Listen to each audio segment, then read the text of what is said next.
আর ডিমের কি অবস্থা ওটা, কি অবস্থা ওটা? দেখো, আজকের আবহাওয়া খুব সুন্দর, নীল আকাশ, তার মধ্যে রৌদ্র ঝলমল করছে, একটা আলাদাই সৌন্দর্য লাগছে। আর আমার কবুতরগুলো বাইরে বেরিয়ে খাবার খাচ্ছে। দেখো এই সাইডটার নাজারা, ওয়াও, নারকেল গাছটার জন্য আরো সুন্দর লাগছে।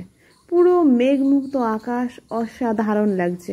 আজকে কলোনিতে ওদেরকে খাবার দিতে এসেছি, তার সঙ্গে কিছু কাজও রয়েছে, ওরা সবাই খাচ্ছে।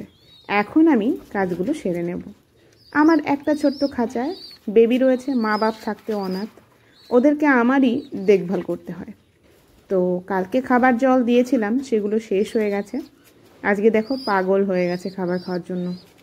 তো আমি প্রথমে এগুলো বের করে নিচ্ছি, খাবার দেওয়ার বাটিগুলো, এগুলোকে সাফ করে তারপরে দিতে হবে। প্রত্যেক দিনই ধুয়ে দিই, অথচ ওরা তো বোঝে না, ওর মধ্যেই পটি করে, দিয়ে আবার ধুতে হবে। তো এইগুলো এনে এই যে এই বক্সটা দেখছো, এর মধ্যে খাবার জল এনে রেখেছিলাম, কিন্তু কি বলো তো, উপর থেকে পাতা মাতা পড়ে সেগুলোর মধ্যে একটু নোংরা জমে। অবশ্য পশু পাখিদের এই সামান্য নোংরায় কিছু হয় না, কারণ ওরা পুকুরের জল, কোথাও জমা জল, জমে থাকা জল খায়। ওদের আমাদের তুলনায় হজম শক্তি অনেক অনেক বেশি। দেখো না, কবুতররা ইট পাথর খেয়ে হজম করে ফেলে। ইট পাথর, তারপরে ইটের গুঁড়ো না খেলে ওদের ভালোই লাগে না, শরীরে হজমই হয় না। তো এই হয়ে গেল আমার ধোয়া। এবার একটার মধ্যে পরিষ্কার জল নেব, আর একটায় দেব কিছু গম, কারণ ওরা অন্য খাবার হজম করতে পারে না, গমটা বেশ হজম করে নেয় আর খেতেও ভালোবাসে। তো এই দিয়ে দিলাম জল। আর দেখো, জল খাওয়ার জন্য ছোট বেবিটা পাগল হয়ে গেছে, খেয়েও নিল। সারাদিন ওই বেশিরভাগ জল খায়, জানো তো, আমি খেয়াল করে দেখেছি। আর এইটার মধ্যে রয়েছে কিছু গম, গমটাও শেষ হয়ে গেছে, আবার আনতে হবে। তো এখান থেকে কিছুটা গম আমি দিয়ে দিলাম। আর এক্সট্রা খাবারও থাকে, যেমন ভুট্টা ভাঙা, ধান, আর রেশনের চাল আছে, এগুলো সব সময় থাকে। এগুলো আমি কমই দিই, যখন খাবার শেষ হয়ে যায় গম, তখন দিই। আর এই দেখো, গম টম দিয়ে রেডি করে দিলাম। আর ওরাও দেখো সুন্দর করে খাওয়া শুরু করে দিয়েছে। বড়টা আর ছোটোটা একই বয়সী, অথচ দুজন দেখো কতটা ফারাক। একটা কত বড় হয়ে গেছে, একটা ছোটই রয়েছে। এরপরে আমার একটা কাজ রয়েছে। আমার এই ছোট্ট কেসটার মধ্যে একটা অসুস্থ পায়রা রয়েছে, ওর ঘাটটাল রোগ হয়েছে। এবার দেখো, যদি কোনো মানুষের এইরকম রোগ হতো, তাহলে কি ওকে আমরা ফেলে দিতে পারতাম সেই মানুষটিকে? অবশ্যই না। সেই রকম আমার প্রত্যেকটা প্রাণী আমার কাছে মানুষের সমতুল্য, সন্তান সমতুল্য। আমি কাউকেই ফেলতে পারবো না। হয়তো সবাইকে বাঁচাতে পারি না, তবুও তো চেষ্টা চালিয়ে যেতে হবে। দেখো কতটা কিউট একটা পায়রা ছিল, কিন্তু ও আমার কলোনিতে এসে আমাকেও সুখ দিতে পারলো না, ও নিজেও সুখী হতে পারলো না। যে কদিন ধরে এসছে তার মধ্যে বেশিরভাগ দিনই বাইরে ছিল, তারপরে এসে তার অসুস্থ হয়ে পড়লো। ও না পেলো নিজে সুখ, না দিতে পারলো আমাকে। তো ওর ওষুধটা আমি দিয়ে দিয়েছি, এবার হাতে করে কিছু খাবার খাইয়ে দিতে হবে। তার কারণ ও নিজে থেকে সেরকম খেতে পারে না, ঘাটটা স্টেবল না তো। সুন্দর হাওয়া দিচ্ছে বাইরে, মনোরম হাওয়া। আর এতদিন ভরে রোজ বৃষ্টি হচ্ছে, তো কেমন যেন আবহাওয়াটা কেমন থমথমে আর ভারী ভারী। আজকে হাওয়া আর রোদ দুটোই আছে বলে বেশ পরিষ্কার আর হালকা লাগছে। আমি ওকে হাতে করে খাইয়ে দিচ্ছিলাম, তারপরে আমি ওকে ধরে দেখলাম সামনে নিয়ে যে ও নিজে খায় নাকি, কিন্তু না, মাথাটা ঠিকই রাখতে পারছে না। জানি না ওকে আমি এইভাবে কতদিন ধরে খাইয়ে রাখতে পারবো, তবে যতদিন ও বেঁচে থাকবে ততদিন আমি ওকে এইভাবে খাওয়াবো, এবং ও শুধু মেডিসিনও দিয়ে দেবো। আর যখন ওর নিয়তি ওকে নেবে, তখন তো আমি ওকে টেনেও রাখতে পারবো না। কারোর ক্ষমতা নেই, কারো যদি মৃত্যু আসে, তাকে ধরে রাখার ক্ষমতা কিন্তু আমাদের মতো সাধারণ মানুষের নেই। আর জন্মালে মরতেই হয়। আজ নয় কাল আমি তুমি সবাই একদিন চলে যাব পরপারে। তো যাই হোক, ওকে আমি কিছু খাইয়ে দিলাম। আর এইবার দেখো, ও কিন্তু বাইরে থাকতে চায়, কিন্তু রাখা যাবে না। ওর রোগটা যদি ছড়িয়ে যায় বাকি কবুতরদের মধ্যে, তাহলে কিন্তু আমার খুব অসুবিধা হয়ে যাবে, পুরো কলোনি সাফ হয়ে যাবে। তো ওকে আমি রেখে দিলাম, রেখে দিয়ে আমাকে হাত মাত ভালো করে ধুয়ে আসতে হবে, তারপর বাকিদের খাবার দিতে হবে। আর এইখানে দেখো, এই যে প্লেটটা আমি দিয়েছি টায়ারের উপরে, এর মধ্যে বেগম ডিম পাড়তে চায়, কিন্তু প্লেটটা সমান হওয়াতে ডিম গড়িয়ে যাবে। যার জন্য আমি এই সরা সরা মতো, বাটির মতো দেখতে, এইটা আমি পেতে দিলাম। এর মধ্যে ডিম করলে সুবিধে হবে। বাইরে ওরা খাচ্ছে। এবার আমি অনেক দিন পর প্যারট কলোনি দেখাবো।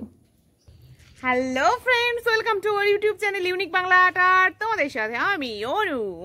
তো চলো কলোনিতে এসেছি, আজকে দেখবো হচ্ছে প্যারট কলোনি। আর আমাদের ককাটিল ম্যাডাম তো অনেকদিন ধরেই দিয়েছে ডিম, অনেকদিন ধরেই তা দিচ্ছে, কিন্তু ওর কোনো খোঁজ পাত্তা নেই। আর একটা ডিম ভেতরে পড়ে রয়েছে, তো আমাকে এখন দেখতে হবে সেই ডিমটা কার, কেন পড়ে রয়েছে, পুছতাছ করতে হবে, খুঁজতাছ করতে হবে। তো এটা খুলে দিই। तो ओपन हो गया मेरा पैरट कॉलोनी। तो चलो যাই দেখি কি অবস্থা। লোটন প্যারাটা এক পাতুলে রয়েছে, কেন রয়েছে কি জানি, मैं तो नहीं जानती। কি রে, এক পাতুলে কি যোগাসন করছিস? সূর্য প্রণাম, সূর্যা প্রণাম করছিস? সূর্যা, ওই যে বললাম না একটা ডিম নিচে পড়ে রয়েছে, ওই হচ্ছে সেই ডিম। আর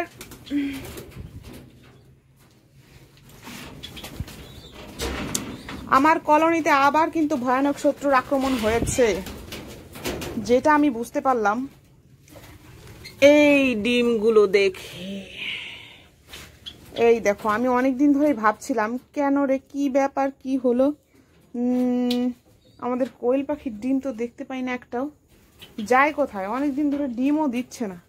এইবার ব্যাপারটা যে এত দূর এই অবস্থা হয়েছে সেটা কিন্তু আমি বুঝতে পারিনি। আর এই ডিমটা মনে হচ্ছে দেখে আমাদের ককাটিলের ডিম, আর এইটা হচ্ছে আমাদের কোয়েল পাখির ডিম। তো এইবার দেখতে হবে এইটা। ও বাবা, ডিম ফিম ছেড়ে ককাটিল কোথায় বসে রয়েছে তুমি? আর ডিমের কি অবস্থা? ওটা কি অবস্থা? ওটা ও ডিম কি ভালো আছে? দেখে তো মনে হচ্ছে না ভালো রয়েছে। দেখি সরো, বেরিয়ে যাও, মনে হয় না তোমার ডিম ভালো রয়েছে।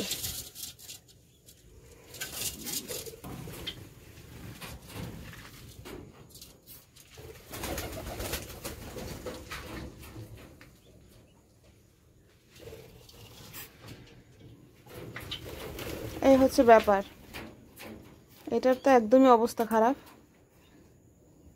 এটা চারিদিকে টোকা টোকা টোকসা মোকসা খেয়ে বোসকা হয়ে রয়েছে। আর ওটা কি, ওই ভেঙে দেখতে হবে এটাকে। আর এই দেখো, এই দেখো কাণ্ড, ওই যে কোয়েল পাখির আরো একটা ডিম, সব খোকলা হয়ে গেছে। এই ডিমটাও দেখবো ভেঙে, শুকিয়ে গেছে পুরো, ডিমে তা দিয়েছে। বাট অবস্থা দেখেছো? এইটা তো মনে হচ্ছে চারিদিক থেকে কামড়েছে, বের করানোর চেষ্টা করেছে বেবিটাকে, কিন্তু বেবিটা ছিল কমজোর, বেরোতে পারেনি। এই যে গোল করে কাটা, ভেতরে কালো হয়ে পচে গেছে, গন্ধ বেরিয়েছে। আর এই ডিমটাও ভেতরে ছিল ককাটেলদের, বাইরে যে কি করে আসলো আমি জানি না। আর এই যে কোয়েল পাখি দুটো ডিম খাওয়া, কিসে যে খেয়েছে আমি জানি না। আবারও কি ইঁদুরে হামলা করেছে? এখনো বসে রয়েছে, মনে করেছে আরো ডিম রয়েছে। আরে পাগল, তোর ডিম সব নষ্ট হয়ে গেছে। আরে পাগল, বেরো বেরো, সব নষ্ট হয়ে গেছে, আবার ট্রাই করতো না। এর মধ্যে কিছু নেই, আমার হাঁড়িগুলোকে দেখতে হবে, কারণ আমার বদ্রি পাখি এখন ডিম দেবে না। হাঁড়ি কিন্তু পরিষ্কার, হাঁড়ি কিন্তু সাফ আছে একদম। ইঁদুর টিঁদুর মনে হচ্ছে আর আসে, ইঁদুর আসলে এই হাঁড়ির মধ্যে হাগু করতো। তো ভাই লোক, এই হয়ে গেল আমার আজকের কলোনি আপডেট। তো আজকের মতো টাটা, সবাই ভালো থেকো, সুস্থ থেকো, রাধে রাধে।